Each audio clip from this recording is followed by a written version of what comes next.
See, so many people in America live in this consumerism culture where it's completely normal to spend money, not based off of how much money you have in the bank, but based off of how much money you can qualify for, which means you make $1 to spend $2. This is why it's completely normal to have credit card debt. It's completely normal to finance your car. It's completely normal to go to the Gucci store, not have money to buy that $2,000 handbag, but then finance it with Gucci's new credit card or whatever they're offering, which means now you can buy things that you can't afford with money that's not yours. And now you're gonna spend your next month's income and next year's income not buying more things, not building more wealth, but paying off your previous non-wealth building expenses. This is where the best thing for you to do when it comes to spending money is to not spend with debt, unless it's something that's gonna make you money. The only exception to this is your home, but for everything else, from your car to your groceries to everything in between, you should not be financing these things if it's not putting money in your pocket. And this can be hard, especially when you're in this culture where everybody finances everything.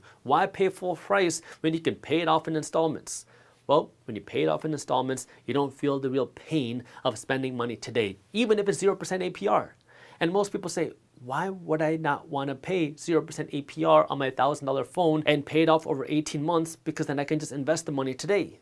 Because most people don't invest that $1,000 today. What they end up doing is they finance their phone with 0% APR over 18 months, and then they go out and they finance a laptop with 0% APR over 18 months, and then they go out and they finance a TV over 18 months with 0% APR. And now you spend way more money today than you would have if you actually spent that whole $1,000 today and you never end up actually investing that money. That's why instead of playing that payments game, instead of trying to keep up with the system, pay it off with cash, never have to worry about the payments, and make more money that way you can actually afford what you want to buy and never have to worry about the price. And this even comes to your house, because what ends up happening to a lot of people when you are in a booming economy is you buy this home right here. You bought this home for, let's just say, $400,000. And now a number of years go by, the economy starts to boom, the housing market booms, and now you find out your home is worth $600,000. Well, again, this $600,000 doesn't really mean anything unless you sell the home, but now you don't have a home anymore. Or you can do a cash out refi, which sounds great. You can pull out $550,000 from your home, pay off your previous loan, and now you have $150,000 in cash in your pocket to do whatever you want. And then what do people do? They take this cash and they go out and they buy a boat. They go on some nice vacations. They buy a better car because now you have this extra cash in the bank. Well, when you live off of your net worth, you're spending money that's invisible. Because then if you go into a recession, the housing market slows down, and then your home value goes back down to, let's just say, $400,000. Well, you took this cash and spent it.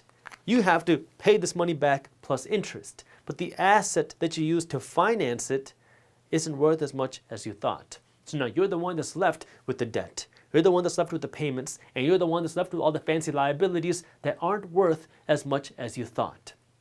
This is where if you're going to be spending money, buy what you can afford with cash.